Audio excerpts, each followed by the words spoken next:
welcome everyone to UC Irvine's School of Medicine and STEM organized session to learn what goes on behind the scientific publishing. And today's speaker is Dr. Ruth Zearfoss. I would like to first thank Professor Tali Baram from School of Medicine. Without her initiative, this webinar wouldn't have been possible, and she actually went out of the way to invite Dr. Zearfoss to UC Irvine. So at this point, I would like to invite Professor Tali Baram to introduce our speaker for today and kick off the event. Thank you, Dr. Baram. Thank you, Harinder. Again, you made the whole thing happen. And really, it's a pleasure because I think that publishing is, it's clear as bread and butter, as you said, is something we need to know about. And I have been very impressed with the fact that many of the scientific editors that we deal with are really scientists and made the decision to move and become editors. But very few that I've been familiar with actually take the trouble to explain this to us and seem to be passionate and interested in sharing what really goes on. And when we interacted with Dr. Zearfoss in terms of our publication in Cell Report, it became evident that Dr. Zearfoss has done it before. So I was really thrilled to ask, would you be willing to come? And the answer was yes. So Dr. Zearfoss, as is written here now, is editor-in-chief of Cell Report Method, which is just being launched and has worked with a variety of roles in cell reports. She got a scientific education initially in Houston, so did I, and then moved on to University of Massachusetts and spent some time there. And in 2004, realized that perhaps a better career choice would be in editorial realm and publishing. And we are fortunate for this decision because we'll learn a lot today. So thank you again for coming. Thank you so much. Thank you, Tali and Harinder, for putting this together. I'm really excited to be here. I love speaking to everyone about what goes on with their papers after they submit them to a journal. I really hope that this is an interactive conversation over Zoom as much as we can. So please write down your questions and send them in. We can also discuss career path things once I've finished the behind the scenes part of the presentation. So I just invite you to, whatever your question is, please ask it. Whoops, wait a minute. I can't move my screen. Okay, so I hope everyone can see this now. So I'm just going to give you an overview about what I'm going to talk about today. So just the basics of putting your paper together from the perspective of an editor. So what is it that we're going to look for when we see this paper? What happens to the paper after you send it into the journal? I know when I was a graduate student and a postdoc, it seemed like I pushed a button and something scary happened and I just had to wait. So it's really a lot does go into what happens after you push the button. So I'd like to kind of share whatever I can about that. How we handle the reviews, what we look for in the reviews, how we decide to give weight to the different reviews that we get, how we communicate the decision to the authors.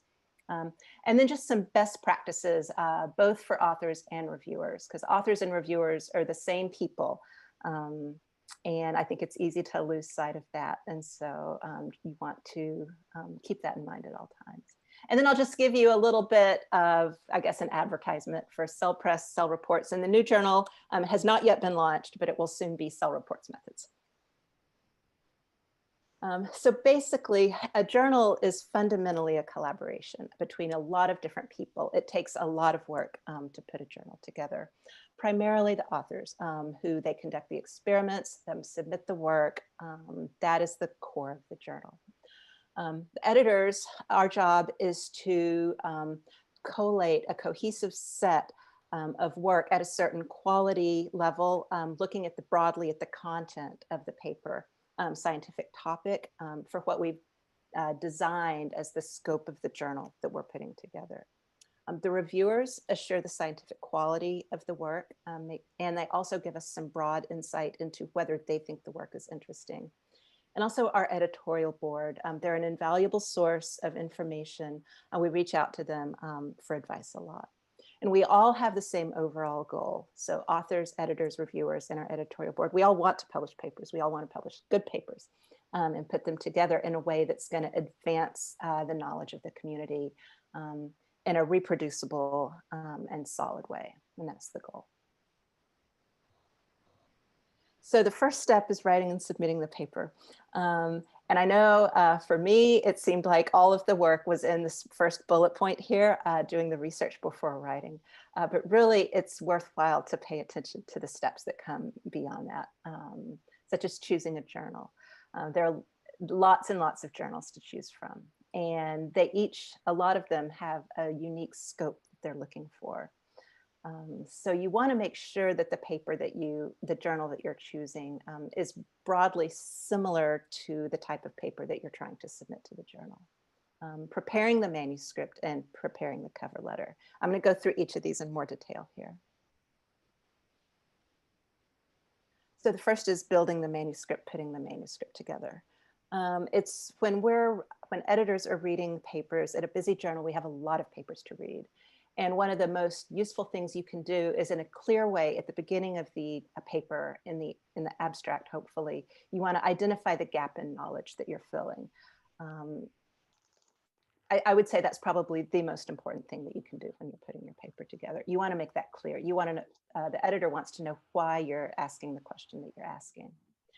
To do this, you want to cite the current literature, because we do go through PubMed and see what's known in the area. So you want to cite the current literature to put your paper in the context, explain how your paper is building on what's currently known, or if there's conflicting data in the field, you want to explain why your finding is going to fill this gap that's present because of this conflicting data.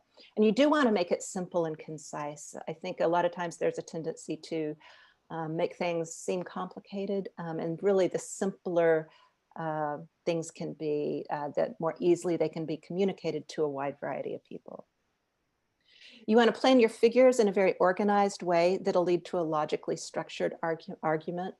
And it's also a really good idea to ask people outside the field for feedback. A lot of times if you're working in a field and you live and breathe this field all the time, there are things that would seem obvious to you that wouldn't be obvious to someone who doesn't work exactly in that field. And if you're submitting to a broad journal, you're going to have readers from a wide variety of fields. So you want to ask somebody outside the field if they understand what you're doing, if they understand the argument that you're presenting. And as I already indicated, I think more is not necessarily better. So you do want to keep it concise and get to the point. And if language assistance is needed, I do recommend that you seek this. We try really hard not to let a language barrier impact our assessment of a paper. But sometimes if we can't understand something because of a language barrier, it makes things harder for the authors. So I would recommend that. So choosing a journal. Does the paper broadly fit within a journal's scope?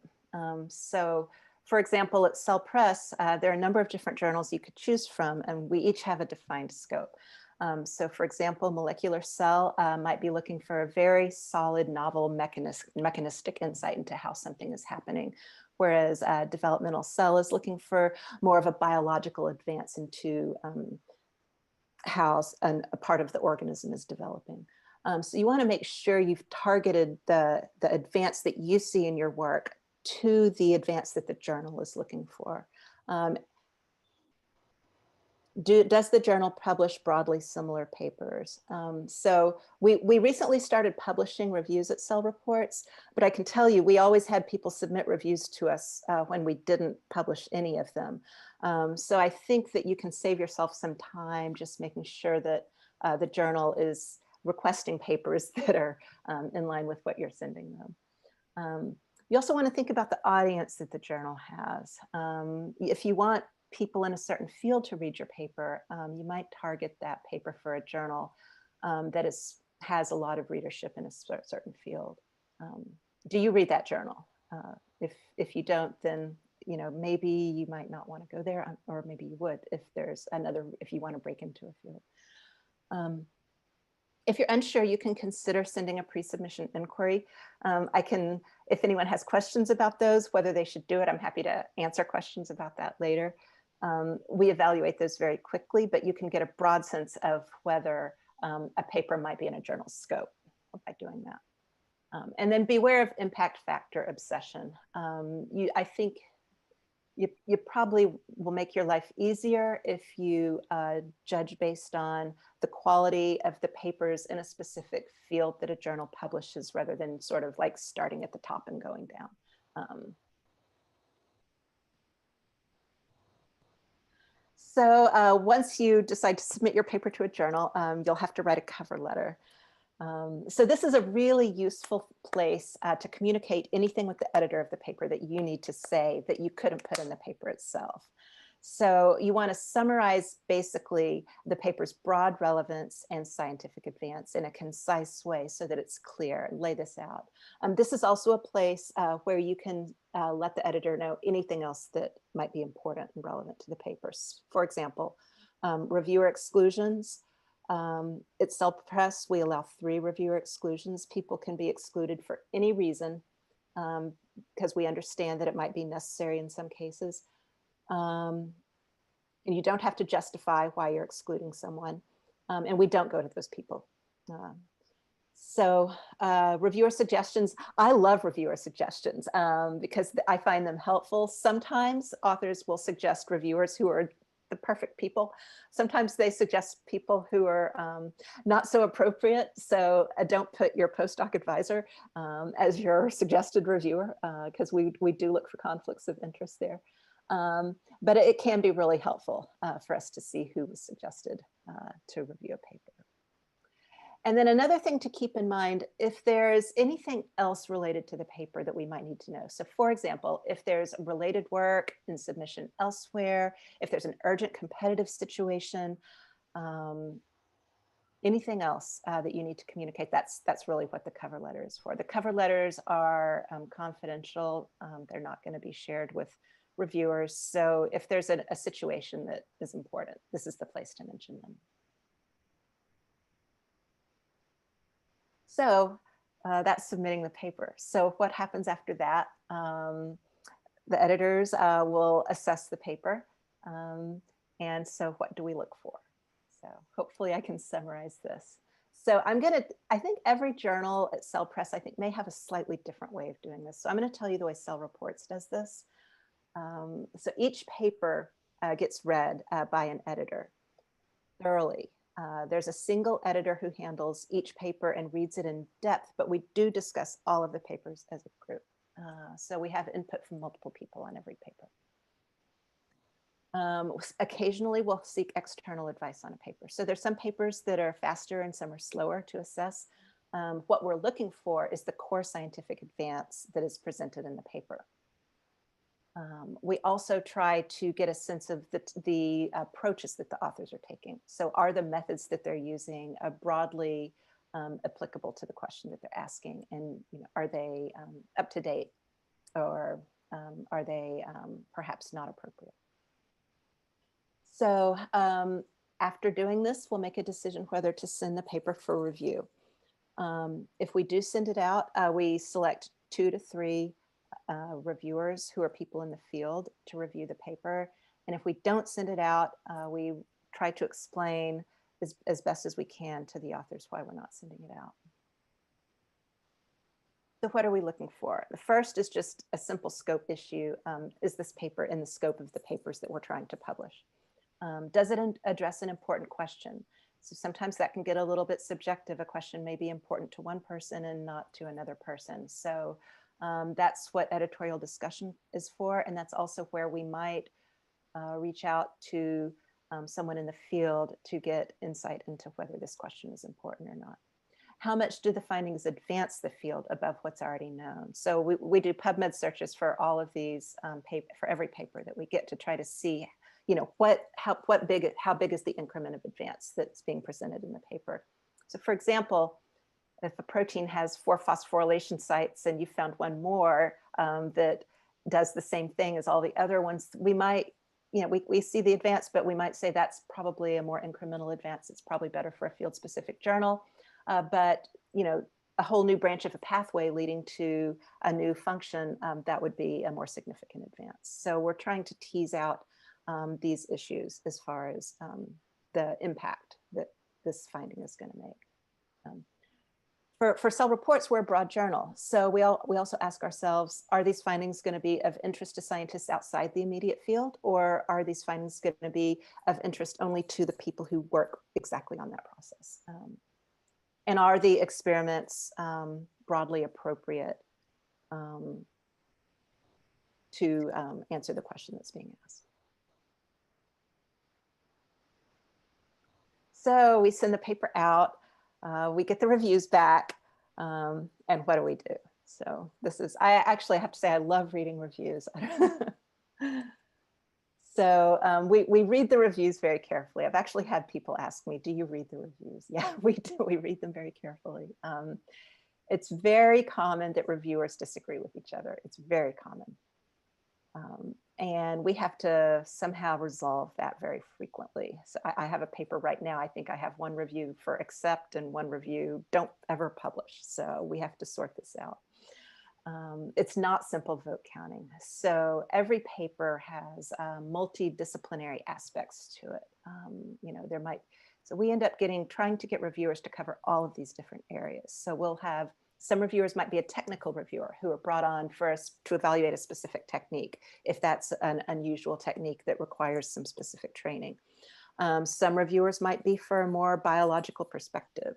So a lot of times we look to different reviewers for different things. And if the technical expert isn't happy with the paper because there's an issue with that, that could be a fatal flaw. Or if the technical expert has a conceptual issue with, just doesn't think it's interesting, that might not be what we're going to that reviewer for in the first place. So it really becomes an assessment of the overall decision based upon who the reviewers are and what we were asking of them. We always discuss the reviews with each other also before we send a decision to make sure that we're sending the right decision for the paper. And then we send the authors a letter to let them know what the decision is based on the reviews. So what do we ask of the reviewers? The first thing is the reviewers, the core function for us is that they are there to evaluate the technical quality of the data. Are the controls present? Are the experiments conducted right? Did they normalize correctly? Do they have their p-values and statistics done appropriately? We don't assess those things before the manuscript goes to review. We recognize that papers can always be improved through the review process. And to a lot of times, those things can be improved and make a paper that might have a few things missing could turn out to be a really great paper. Reviewers are also asked to evaluate the degree to which the data support the conclusions. If there's really no support for the conclusions that the authors are drawing, that can be a fatal flaw for a paper. So we look to reviewers for that. And also provide feedback on the level of interest to those, either within the field or more broadly, depending upon what our questions were about the paper. And how do we come to a decision? So I already indicated reviewer expertise. That's really important. The feasibility of the suggested experiments. There can be times when an author may be asked to make a conditional knockout, do single cell sequencing, some very hard experiments that might not be within their capabilities. So we try to take that into consideration when we're making a decision for a paper. We generally would like revisions to be done within 2 or 3 months for a reasonable revision. So we also look to the reviewers for conceptual and general interest points. I think I've already said that. And occasionally, in cases where we might have a split opinion, we can consult with the reviewers a little bit more. So sometimes we'll go back to a reviewer and we'll say, hey, are you sure about this? You didn't like this paper, but we have 2 reviewers that really like it. What do you really think? So we do this fairly frequently. Also, our editorial opinion. Do we think there's a lot of interest in this area based upon what we see? And so then we communicate this to the authors. So we try to focus on the scientific issues, what will help improve the study. I think that's the most important part. When you're reading these letters, I think sometimes people might expect there to be a secret code, but there's not a secret code. Does the editor explicitly invite a revision? That should be clearly outlined in the letter. And if it's not, reach out to the editor and we should clarify that. Do we mention resubmission? Do we mention any specific points that we think are important to address? If you disagree with the suggestions or the decision, we are always here to discuss these things. We tend to get very busy, but we are here and available and willing to discuss these things if you reach out. I know it can be sort of an emotionally charged time if a decision if you feel a decision is unfair. That's why it's really good to focus on the scientific points and avoid any emotional points because they tend to be not productive. So for a revision, what you want to do is address the criticisms that the reviewers have raised as well as you can and as thoroughly as you can. That's the best path forward. Prepare a point-by-point response and resubmit the paper after doing the experiments. So a paper may have been declined. And if this is the case, if you have a scientifically based reason that you think that this is not the correct decision for the paper, you can submit an appeal. So we don't just discard all appeals. We do discuss all of our appeals. We recognize that mistakes can be made, and there can be cases where we send a decision to an author expecting them to appeal and being very open to an appeal when we send that decision based upon the comments that we have from the reviewers.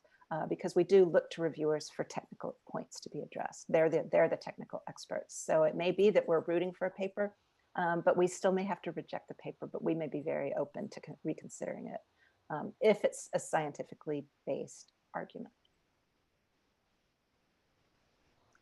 So if we did not invite a resubmission, the paper was declined. If there are a lot of scientific valid criticisms, it's probably in your best interest to go elsewhere. If you do choose to appeal, a new data is probably the best path for success. If you can provide data, numbers, analyses, statistics to show that your claims are correct, that's going to be more effective than arguing. And be realistic. I think if you're not realistic, you can waste your own time. And that's not to anyone's advantage. Yeah. So final tips. So editors, we do really want to help. We're very busy. We handle a lot of papers. And so that's why I would emphasize being focused on the scientific points and being very concise in the language. It'll make things easier for everyone.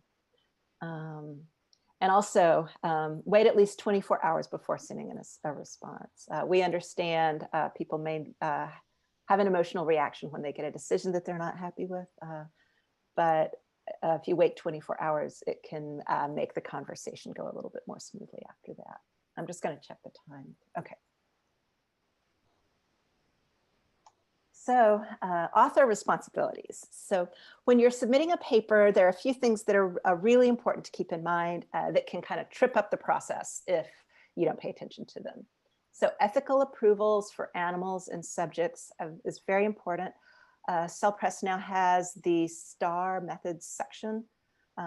It has a specific section for this. It's really important that this is all approved and done correctly. Any conflicts of interest really do need to be disclosed up front. Any authorship issues should also be dealt with. This is the author's responsibility to iron out all authorship issues. So this includes who is an author, the order of the authors. It's really important this is all ironed out ahead of time. Issues that come up after publication are impossible to deal with. You want to pay attention to your figure preparation. It's surprisingly common to see things like figure placeholders put in. So the wrong gel is included just for spacing purposes, and then somebody forgets to take it out and put the right gel in. So take a special care there, because this can lead to issues about reproducibility downstream. And another thing to keep in mind is we see a lot of gels that have been spliced with different lanes from different gels put together to make it look like it's one blot for figure preparation purposes. And that's really not appropriate. We have to have authors change all of these. So when you're running your gels, make sure that you've got the lanes that you want next to each other at the right time. If you don't have that, just make it very clear in the figure that that's the case. So we want a white space or a solid black line between all the lanes that were not run next to each other on the same gel. Carefully detail experimental design and be very careful about the number of replicates that have been done. You want to be clear about that. All the statistical tests that have been done, be very clear about that. Make sure all the authors agree with the manuscript before you submit it. We do occasionally see, or we have seen, authors that didn't know that their name was on a paper. And you want to make sure your publication is original. Don't duplicate sections of text. And just continuing in that, for publication, you only want to submit to one journal at a time. If there's another related paper under consideration elsewhere, you should let the editor know. There can be times when the data in that other paper would be relevant to this paper, to the paper that you just submitted. And the reviewers might need to review that data at the same time in order to make a determination about the paper that was submitted to another journal. It can get really complicated when that happens.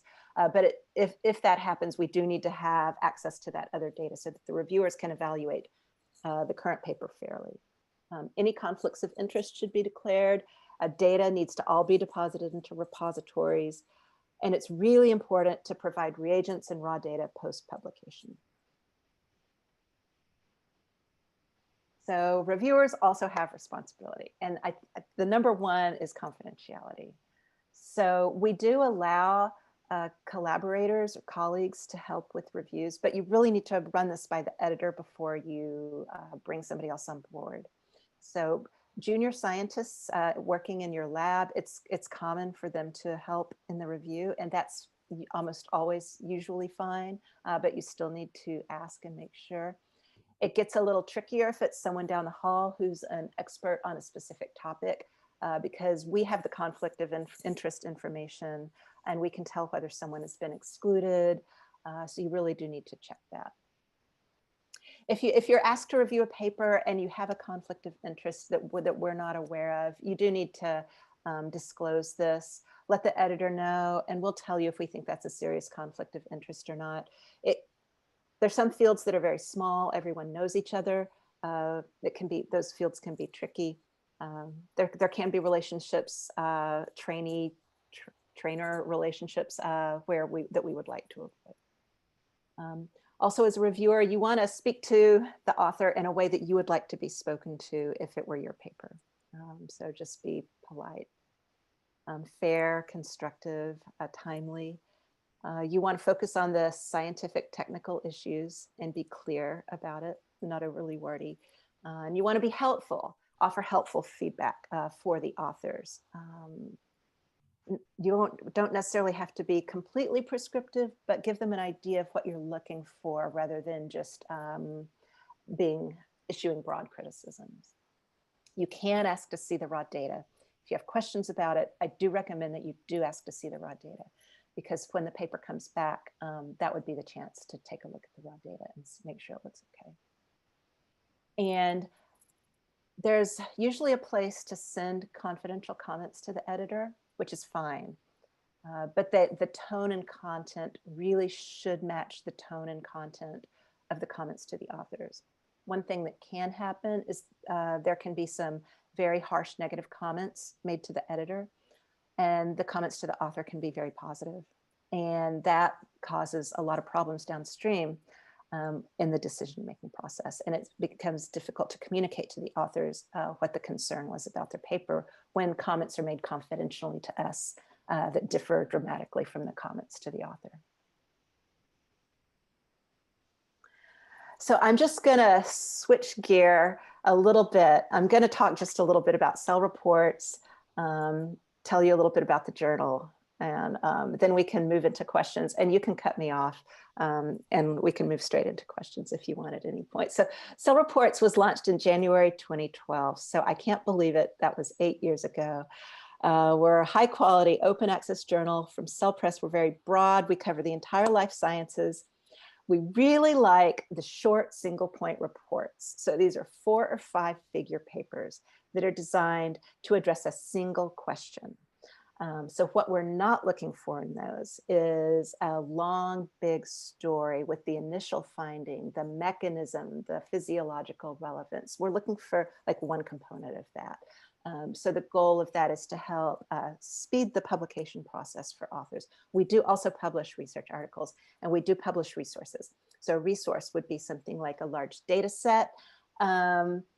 It could also be a method, although now we're launching cell reports methods, which is going to overlap that slightly. So what makes cell reports unique? I mentioned focus on reports. We have a very active and engaged editorial board of young up-and-coming scientists, although now some of them have been there for 8 years, so some of them may not be up-and-coming anymore. They're a really big help to us to help us solve any disagreements that we have between reviewers and to help us come to decisions about papers when we need them. We also have the editorial expertise of Cell Press around, although not with the pandemic, but when we were in the office, we did. Everybody's on Zoom now. They give us advice and facilitate the transfer process of papers, which can help speed the process for authors. So what does open access mean? Readers have immediate unrestricted access to all papers published in Cell Reports. Authors retain the copyright. We have 2 different licenses. I'm not gonna go through these 2 licenses in detail. You can look them up if you want to. They're basically, one is more restrictive, one is less restrictive. The more restrictive one, I think users are not allowed to modify it or distribute it, and it cannot be used commercially. So the benefits of cell reports, the transfer system helps authors publish more quickly. They can use the reviews from one journal, transfer the paper to Cell Reports, and we'll consider it as a revised paper and not as a new submission, unless the author requests us to consider it as a new submission. We try to have a turnaround time on initial decisions in 3 to 5 days. We're publishing now on a weekly basis. And we have an online format, including graphical abstracts, highlights that convey the message in a very succinct, fast way. So just to give you an idea of the numbers of papers that we review and publish. Most Cell Press journals send, I would say, 40 to 50% of submissions for review. The initial decision on that is usually made in about 5 days. Reviewing usually takes 3 to 4 weeks. And I would say, broadly speaking, Cell Press journals publish 10 to 20% of new submissions. We ask for only 1 major round of revision. There might be a case when we allow authors to go through another round of revision. We try to make that minor and not ask for much at the second round of revision. So I've just put our current editorial board here so you can see everyone. Cell Reports has grown a lot recently. So I just wanna thank all of these people. Everyone is very hardworking, and they've made working at Cell Reports a joy. They do a great job. And then I'm just gonna spend just a minute to talk about Cell Reports methods just being launched. We're hopefully gonna have our EM, which is Editorial Manager Submission System, active, I hope in December, and a website active, hopefully in January. We're going to focus on methodological and technological advances. So what that means is that if you have a paper that has a new method and it doesn't take what we always say at Cell Reports is that next step, is where you use the method to reveal a biological finding. If you don't have that next step, Cell Reports turns away a lot of papers for that reason. Cell Reports methods is going to be a place for those papers. So we're not going to look for a biological insight in these papers. We're going to look for a methodological advance. So something that people are going to take and use to address their question. We're going to focus on reproducibility, open access publication, just like Cell Reports. We're going to have the short single point reports as well as longer, more complicated methods. And like I said before, we're not going to ask for that next step of the biological insight. So our advance is going to be in the method itself. And that's all I had. I think I've left a lot of time for questions here. So I really am happy to take any questions anyone might have. And there's not anything you should be afraid to ask, because I've been a graduate student and a postdoc, and I know it seems like a mystery. So Thank you very much, Zearfoss. This was very, very useful. I think a lot of things got covered during your presentation, but still there are some questions which are very unique and I think very interesting ones. I see that there's one question in the Q&A box. So I have a whole category for that box, and we will for sure get to it. There are a couple more, based on that. If you have more questions, add them into the Q&A box. But what I'm going to do now is I'm going to go to the questions which a lot of you have submitted when you were registering. So let's start out by asking one question. There's an interesting question about, reviewers. Like, how are the reviewers selected? how are they selected? Okay, so we basically try to make sure every scientific area that we need covered is covered. Now, this is Cell Reports. I think different journals have slightly different ways of finding reviewers. And I'm not talking about like how do we search the internet for them or how do we search systems for them. I'm talking about like conceptually how we find them. And so if you need to revise the question, please feel free. But so let's say a sample, a paper is about limb development and they do single cell sequencing, for example. I need to make sure I have a single cell sequencing expert on it. I need to make sure I have a limb development person on it. Those are the two fundamental things. I would also hope I would have somebody, one of those people or somebody else who would give me a broader insight into whether this question is of interest in general to developmental biologists. Great. Before you go to the next question, I'd simply like to add my thanks. This is a total delight. I mean, logical and systematic and exactly what we need to do and exactly what we need to know. So this is a lot of fun. Thank you. Another question, which is again based on more a review process. So the person wants to know, what's the common reason a paper gets rejected by the journal, not like before it even reaches the reviewer?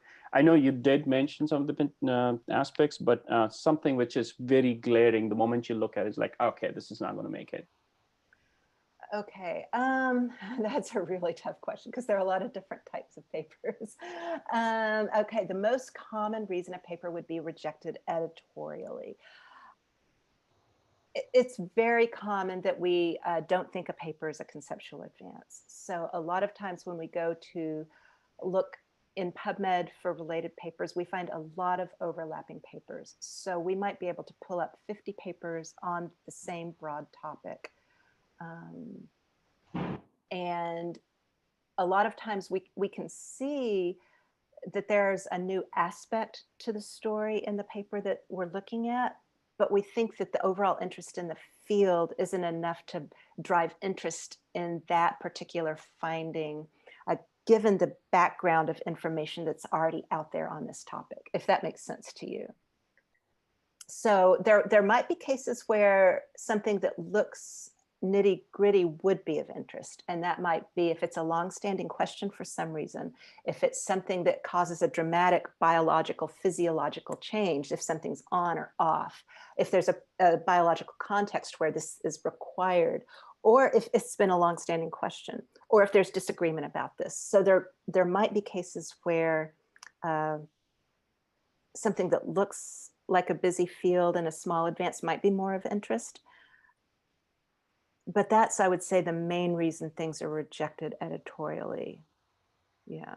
And so we try really hard to sort that out, and it can be trickier. And if we feel it's tricky, that's where we try to get input from the field. Okay. We have one question from Jessica. I think, there was something very similar in the questions people asked. So I'm going to combine those two questions together. So this person wants to know, is it important to have latest and cutting edge techniques for a paper to be accepted in Cell, Press Journal? And the other person wanted to ask, like, what is more important? If a paper is full of like really cutting edge and latest technology compared to an idea which is very novel, but then people have not used that cutting edge and latest technologies, what would you prefer most? Okay, so it's not a either or, I would say. So the first thing that we look for is the idea, the finding, the core finding. If the core finding is interesting and novel, we might not expect I'm just speaking for cell reports because every journal is going to be distinct. At cell reports, we love those papers. We want to give those papers a shot. So if there's a very exciting new idea that's different, the methods are not cutting edge, it needs to be explored further to get at the mechanism, we're interested in that paper. There can be papers where it's a finding that was known 20 years ago and you apply the newest method to it and you spend a lot of money, do really elegant work, but in the end you've confirmed what we already thought. Those papers are challenging because a lot of times we appreciate sort of the beauty of what's been done, but we may have to turn that paper away anyway, because if it's commonly accepted in the field, a lot of times that's what reviewers tell us for those papers is everybody already knows this. And it's for us editorially, that's not, we are trying to publish advances, things that will be interesting to people. And if everybody already knows it, it might not be interesting to readers. Move on to the next question, which is an interesting one. So when you're trying to publish in Cell or a high impact factor journal, there's a myth that maybe you need to have a lot of data. It should be a data packed publication. So the person wants to know, is that reality, or even if it's a shorter publication but very impactful data, that's what you prefer? So I can only speak for Cell reports on this. I can tell you Cell reports, that's the reason we have the report format. We're not looking for a data packed publication as a report. If you submit it as a research article, we're going to expect more.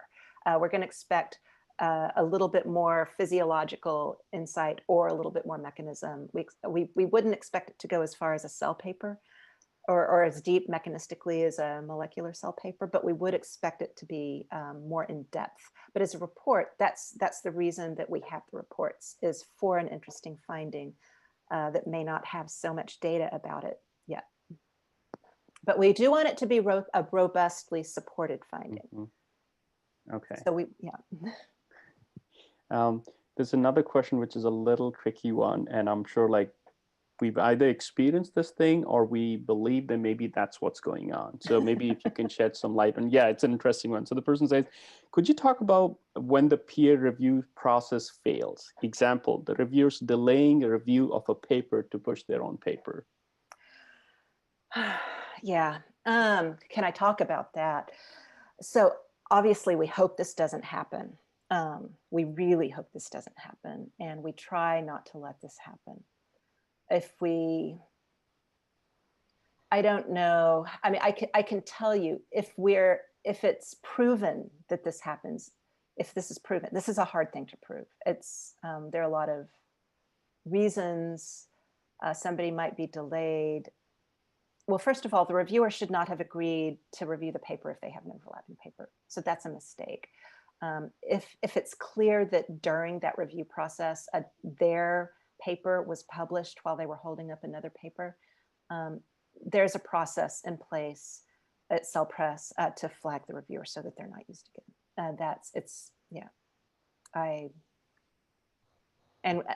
As editors, we're sympathetic to that situation. Okay. There were two questions which are very similar, so I'm trying to put them together. Number 6. Okay. So the question is, how do you best respond to a reviewer if you don't agree some of the substantial comments? And the other related one is, it's a nice way of asking a question. Will the editor look badly upon me if I chastise a reviewer for asking me to do work which would not improve the paper? We wouldn't look badly upon anyone. Okay, wait. Okay, so I'll focus on the second one. The second question. Okay, so if the work that's being requested will not improve the paper.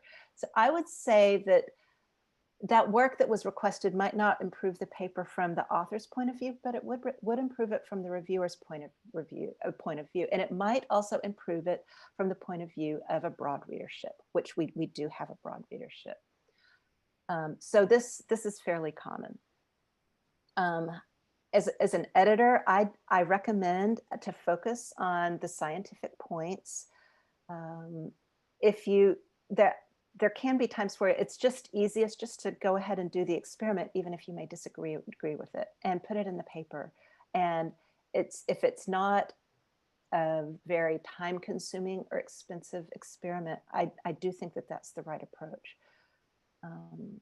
There can be cases where a reviewer might be wrong. And if that's the case, I think it's fine to politely say that and say, we think that there's a misunderstanding. We think that there may be an inaccuracy there. The reason is, and then use data to back that up. So you want to avoid making any sort of personal statements. Focus on the data, facts, things that you can present a figure and show something to back up your claim. Cite another paper. Approach it this way. Does that answer both of the questions? Yes, they Okay. do. Harinder, can I ask a question? Or Yes, please. No, please. Do you have many others waiting? Because I have a couple. Please go. But we do have 10 minutes, so yeah. Okay. So last week on Twitter, there was an announcement by Zearfoss that you are actually changing the review process and allowing maybe editors to make decisions rather than authors, if I got that right, about which journal is appropriate for a given paper. And several other really, really interesting and potentially transformative approaches to the review process. Yeah. So now we invited you to give a talk before last week, but it is October 21, and I'm really wondering if you can sort of illuminate all of us a little bit about that. Sure, I can talk about that process and the motivations behind it and what we're hoping for. It's a pilot. We don't know how it's going to go, so we're just trying it to try to see if it makes author experiences better. That's the overall goal. So one thing that can happen to papers is they can be bounced around from journal to journal, and it seems to us like this must not be very fun for authors. So the goal is to avoid that. And the goal is not to have editors make the choice. The goal is to have authors make a choice about how they want to revise their paper, if that makes sense. So there's something called the community review. That's the name of the pilot. You would submit your paper to the community, the Cell Press community, and not to a specific journal. And a group of editors who have insight into all the different journals, what the different journals are looking for specifically in terms of their scope, would then evaluate the manuscripts. I think when you submit the paper, I believe, I haven't stepped through it myself because it's new, I believe that you're allowed to indicate which journals you're interested in. So you could pick all the journals, you could pick 2 journals, you could pick Cell and Developmental Cell, or Cell and Cancer Cell. Or you could pick the entire suite of journals. And so then you would get insight into which editors at which journals would send your paper out if it came specifically to their journal. I think then you're given a choice. Do you want this journal to review your paper? Your paper will have one review. You'll get the reviewer comments. And the goal is to then have those comments sort of interpreted in a way so that you can choose then which journal you're revising for. So for example, if you're at Cancer Cell, you might have to do a lot of samples on patient-derived tissue samples. You're going to have really strong therapeutic relevance. But at Cell Reports, we might not need that. If it's a paper, if you chose Cell Reports and Cell Reports methods to go to Cell Reports, you would want the method itself to be robust. But you would also have to do an experiment where you show that we use this method to show that X, Y, and Z happen in this tissue. And at Cell Reports methods, we say, well, if you don't want to do that experiment, come to us, we'll consider the paper without that other step. So the goal is to provide authors with sort of a set of revisions that they would need to do specific for each journal, and they can then make a choice. Okay, well, we'll do this set. We really don't have the time to do these. Let's focus here and go to this journal. So the goal is to eliminate the bouncing around and to make it sort of a more structured process, and hopefully give authors flexibility then in their decision-making and the revisions that they're completing. That's the goal. Sounds good. It is optional, is that correct? It's a pilot, and they're, I think, only accepting, I don't know what the number of papers is right now that they're accepting in the pilot. But yeah, hopefully it will go well. Yeah. It sounded absolutely fascinating, but I'm really happy it's a pilot because there's all kinds of very interesting ramifications and innuendos involved. So it's really kind of Yeah. It's not. Yeah, it's definitely not a requirement. We still have the normal processes in place. It's just if slightly others better. want to do it that way, they can. Thanks. Okay, Harinder, back to you. Sorry. Yeah. So this is something which is very important. I think every journal tries to ensure that, but then I think it's in every scientist's responsibility also to make sure that everything, whatever comes out of your lab, is impeccable. The question is around more about rigor, reproducibility, misconduct, plagiarism. How does your journal or self-press journals handle that kind of a situation? How do you first ensure that? Are there any specific tools you use to check and confirm? And then let's say if it does happen, if it's an error or intentional, how do you handle that situation? Yeah, so this is tricky. So we have a process in place to try to eliminate some of this up front. So we have a system where all of our figures go through scans to ensure that no image manipulation has taken place. This is how we find out a lot of gels have spliced blots. A lot of gels have spliced blots. To make sure that like pictures of cells don't have background eliminated with a can from Photoshop, a spray can from Photoshop. There are a lot of that big chunks haven't been cut off of something.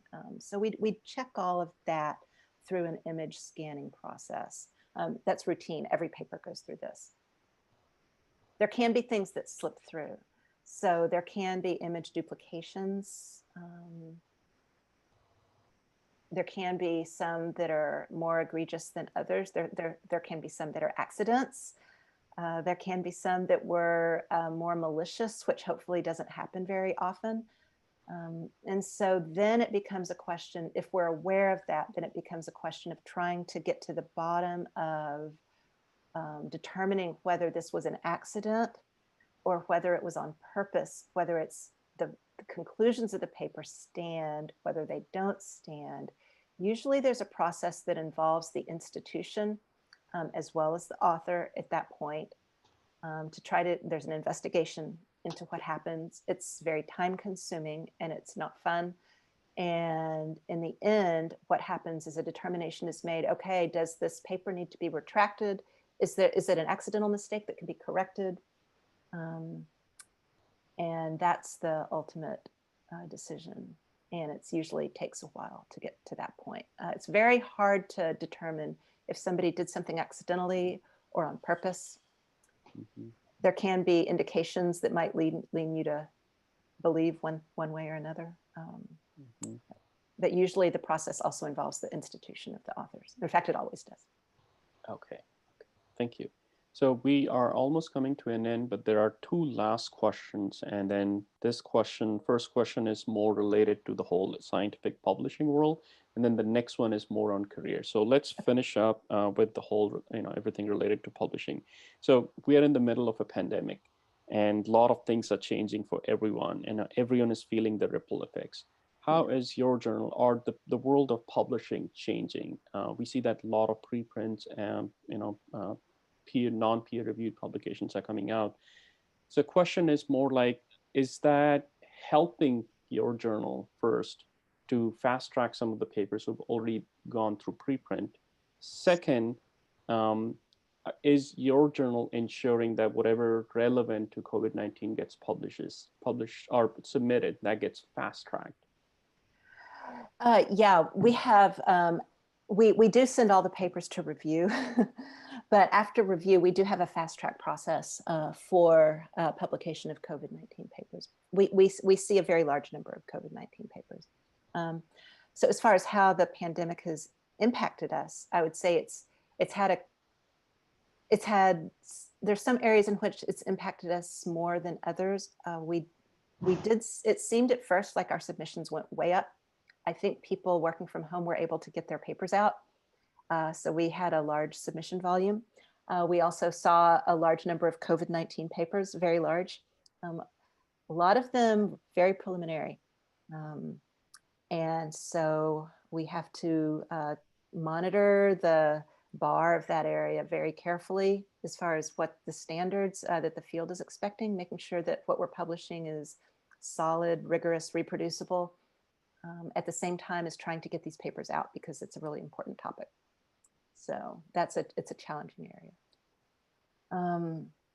The first one was, does it really help if somebody is already, in fact, not COVID, any, non-COVID situation also, if somebody has a preprint in place for some time, there's been community discussion around that paper on a non-journal kind of platform. Yeah, Does I wouldn't, the journal, yeah. sorry. Does the journal review it positively, favorably? We're completely agnostic to that. So it doesn't matter to us. Yeah. If a paper's been on a preprint server or not, it doesn't matter, yeah, to us. Okay. Anything else you were going to say? Did I cut you off? Sorry. No, I don't think so. Okay. So this is the last question. And so given our program, Graduate Professional Success in STEM, focuses a lot on non-academic careers also, where people are not following the faculty track. And you are in one of those careers where you're still involved in science, but it is not really a research or faculty career. Mm-hmm. So people have questions related to, how did you get into your role, what you do right now? What should trainees, PhD students, postdocs should be doing right now to be able to get in a position like yours? And do you enjoy your position or what you do right now? So I do enjoy the position. I get to read lots of papers. And I think that's, okay, I'm not sharing anymore. Sorry. Yeah. Okay, great. Yeah, I enjoy it a lot. I love reading papers. So how did I get into this? I always enjoyed reading the papers the most of all of the parts of what I was doing. I loved journal clubs. I loved presenting journal clubs, finding out what was going on. When I did journal clubs, I didn't just read in my area. I picked papers from a lot of different areas to try to present, which may have driven some people crazy, I'm not sure. But that was always sort of the fun part for me. And I got to a point where I wasn't enjoying the bench work anymore. And so I felt it was time to make a change. I didn't want to do bench work. Let's see. And there was what do I recommend people do to get into this? I would say read everything you can. Read very broadly. So a lot of times we have job candidates who they think reading broadly is reading 5 papers that are tangentially related to their area. But I would say read an evolution paper, read a chemical biology paper, read a neuroscience paper, read developmental biology. Make sure you're really pushing your boundaries in terms of what you're reading, and try to see if you can read efficiently too. Try to pick out, when you do read a paper, I would say as an editor, I read a paper very differently than a scientist does. I don't dig into the figures. What I do is I try to pick out the main point. What is the main point that the authors are trying to make? What is the conceptual advance? What is the gap in knowledge? How are the authors going about asking their question and answering their question? Have they done this effectively? Does it appear to be effective to me? What's known in the field already? So sort of you have a broader perspective on a paper, and you want to make sure you can do this in a fairly short amount of time too. So if you could do this in 20 to 30 minutes, that would be ideal if you're interested in the career path. Wow.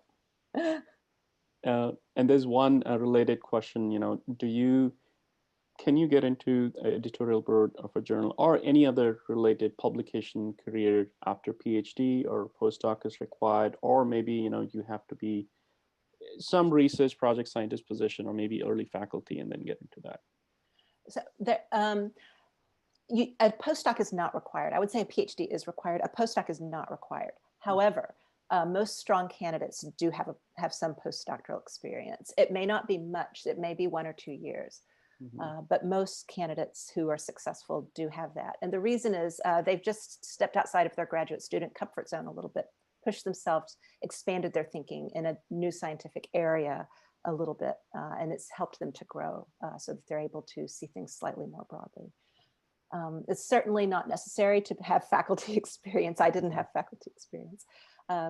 It doesn't hurt. We do have people who have been faculty members and then move into editorial. So it just depends on your particular interests at the time. Well, thank you very much, Dr. Zearfoss. I think this was, wonderful. Thank you very much. Okay, great. Thank you. Thank you so much for inviting me. Sorry, go ahead. Oh, Thank I was asking Dr. Barron No, what no, she no. said. Yeah. This is tremendous. You had a full room and we loved every minute. This is Oh, incredible. great. Thank you. Thank you so much. This is fun. Yeah, this was fun. Thank you very much, Dr. Zearfoss, coming out. Okay, you're very And I'm welcome. sure your busy schedule, Zoom has made you, really difficult right now. I know all of us are busy, but still you were able to find time and come talk to us. Well, thank you. Well, thank you for the invitation. I really appreciate it. It's been fun. And thank you for all the great questions.